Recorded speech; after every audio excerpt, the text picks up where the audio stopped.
Hello, sir. Hello, Batay. Gani, okay. Good morning. Good morning. Nasa linya na ito karon ang atong Congressional District Officer Eric Agbon. Sir, mayong adlaw, napaday ka karon sa mabuhay? Pasensya na ka, Batay, do, kay doon ako emergency nga giadto. Doon naman ko mga ongoing projects si Congresswoman Didi Caga sa Kapatagan o sa Malutakay. Oo. Kaya doon ay mga problema dito. Isaka ko, and I thought I can solve the problem immediately. Kaya makababa ko. Kaya Okay. pag sila na bad bike, at ang kubay-kubay ng ginawang mga concerns. So, nagdalik-dalik ko kung panahon ko niya. Nanawag ko nimo kay nadumdum maguna ko nimo nga murag wala naging panahon pa nga makaabot ko. Bisa Bitaw. dalik-dalik na yung tuta. Okay na, sir. Nakasabot niya na. Go ahead. Siguro ba rin, taas na gunta niya kung gusto nga i-discuss on air, kauban nimo. Alright. Siguro, portion of that atong na-discussan karon o niya, ang uban, Sunod na lang. Ilang nimo, sunod na punta Wednesday. Yes, sir. Okay ra kayo. Welcome kayo. Kay mo na'y gusto madungog sa mga taga Davao del Sur. Proyektong todo-todo. Mo man na. Okay, project-oriented. That might as ano ba, katong inumduman magunda ko, doon na kay mga pangutana, may tungod kining mga committee membership Yes. si Congresswoman na Sini Caga sa hawanan sa Kongreso. Yes, sir. So, sabay ako nga malaga na, Brother Mike, Una gyud siguro, Sir Eric, no, nga masabtan sa mga katawhan unsa man gyud ning Commission on Appointment og nganong si Congresswoman Didi Cagas nahimong miyembro man niini. First question na, sir. Okay, Brother Mike. Salamat kayo, Brother Mike, no? Oo. Kining Committee on Appointment, Committee on siya Appointment. ka, mandato sa ato ang Batakang Balaod sa Okay. 1987 na Philippine Constitution. Kung niya dapat na may bawat man nato nga si Congresswoman Didi Cagas, last term na niya isip atong kongresista. Ibig sabihin, senior. O niya kay senior naman, doon ay mga pribilehiyo ang mga last termer nga mga kongresista na maggunit o mga powerful committees dina sa Kongreso. Okay. Oo. So, isa na din na, Brother Mike, kining gitawag na to o Committee on Appointments. Committee Isa on sa Appointment. mga powerful na committees diya sunod sa Kongreso. Kailangan po ng Committee on Appropriation. Okay. Powerful niya po na siya. Mga pila ka committee ng mga powerful, sir, para nalay idea may mga taga Davao del Sur. Siguro, Brother Mike, no, kaning Committee on Appropriation tungod kay kaning committee mo man ni mag-estudyo sa ato ang balaod para sa nasudnong budget. Okay. So dili na mo agi nga committee sa Committee on Appropriations. Kunya kanitong Committee on Appointments, isa ni sa pinaka-importante nga committee kay mandato man ni sa balaod. Kunya ang gipromote ni Brother Mike kanang prinsipyo sa checks and balances between the executive and the legislative.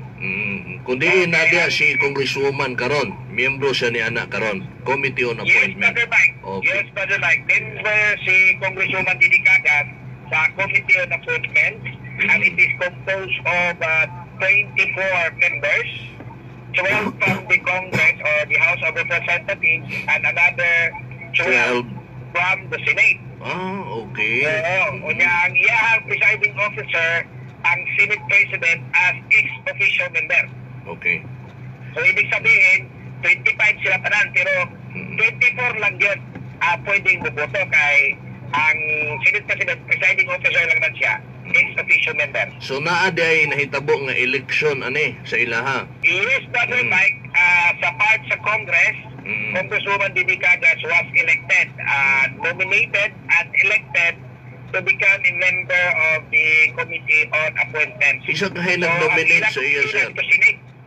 Isa ka nag-nominate kang Congresswoman Didi Cagas. Ako sa siguro pangutan-on na Okay. Brother Mike, no? Pero wala ko nakakuha sa pangalan sa nag-appoint ni Congresswoman Didi Cagas nga mamahimong membro sa Committee on Appointments. So ang nibutar sa iya, sir, kining mga congressman. Yes, okay. Brother Mike. Ganong may mong powerful ang Committee on Appointment. Din member si Congresswoman Dini Cagas. Okay.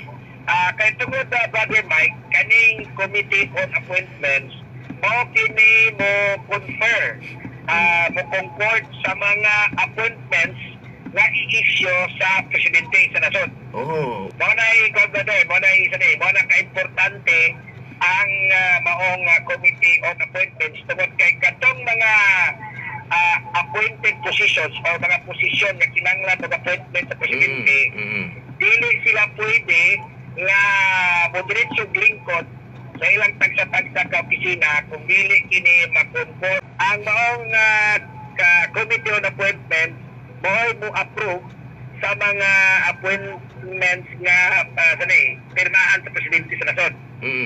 Gikan sa Judicial Bar Council, EFT, Civil Service Commissions nga mga empleyado, o kuban pa nga mga dagkong posisyon nga gikinanglan o appointed sa Presidente, muagig yun sa approval sa Committee on Appointments. Okay. Termino bagyapon na siya, sir? Na bagyapo yung termino ng iyong anak?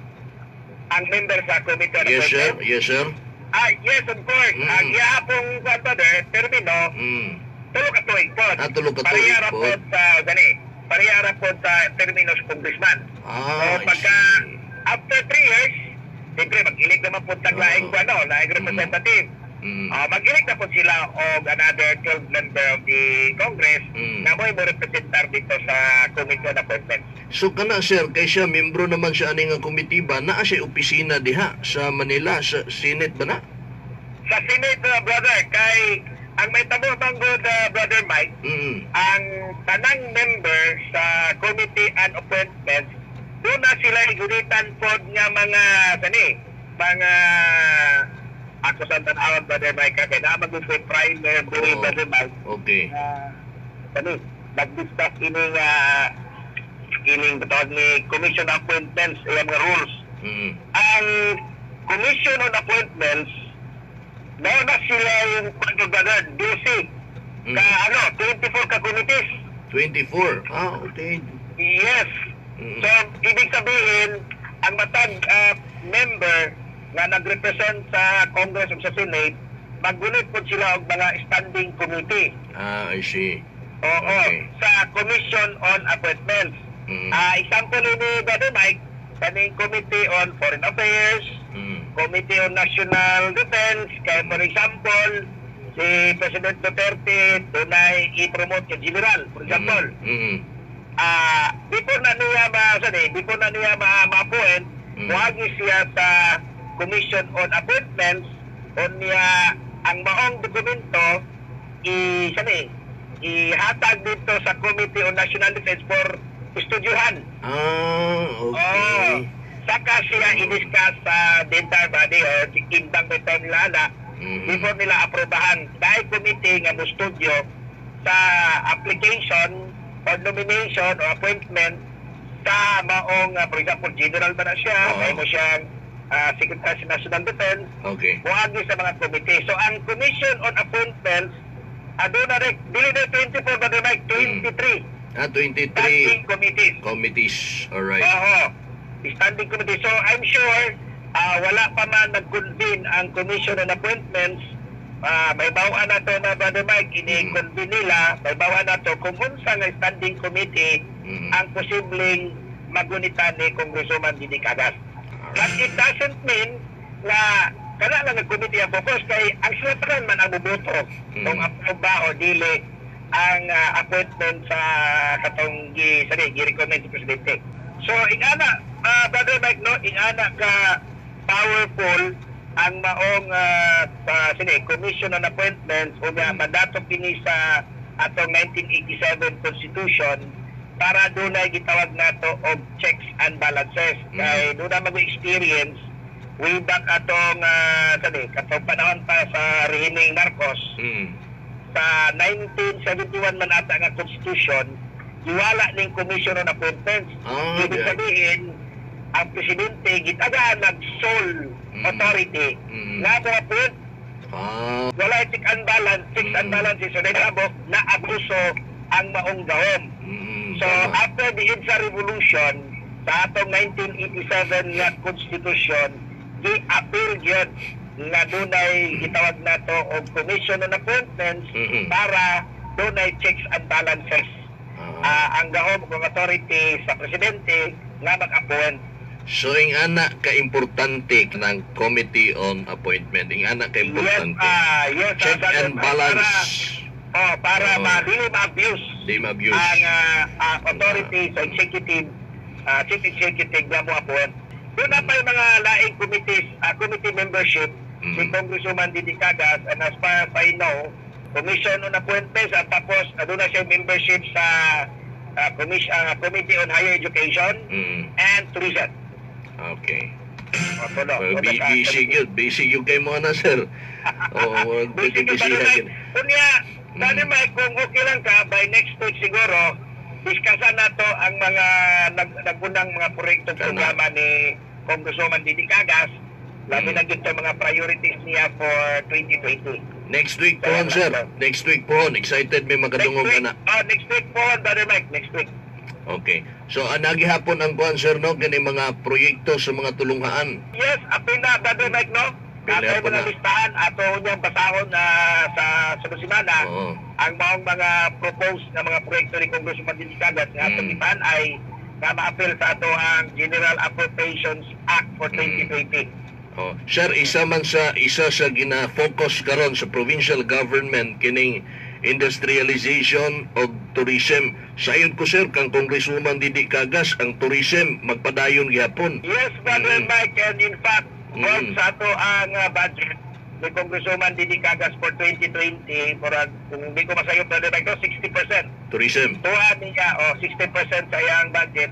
Tuwa na to gibubo sa mga proyekto nga mo-promote sa turismo sa Davao del Sur. Wow. Kita yung mga access roads, multi-purpose buildings, o mga development yun sa mga tourist sites.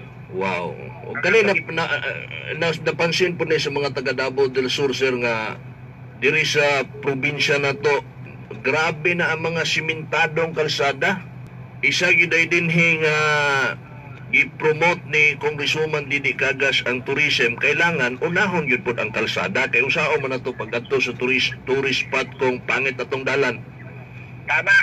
Tama na, Brother Mike, no? And in fact, Brother Mike, bago lang yun danawag sa tuwang regional director, si Ma'am Tanyatan, kaya gusto siya makipag-appointment kay Congresswoman Didi Cagas para ma-discussan po, appeal, ang mga programa na to para mo-promote sa turismo sa Davao del Sur. Kaya para sa ato mga sugiting paminaw, Brother Mike, daghan kayo tang mga tourist spots, tourist sites nga underdeveloped. Kaya kung ato ning ma-promote, sigurado ko, Brother Mike, nga tama itong ingon ni Governor Dudut Cagas nga pag kanimo ay madiskubrihan, daghan kayong mga taong muani o bisita sa Davao del Sur, doon niya makadugan ni sa income o sa atong lugar.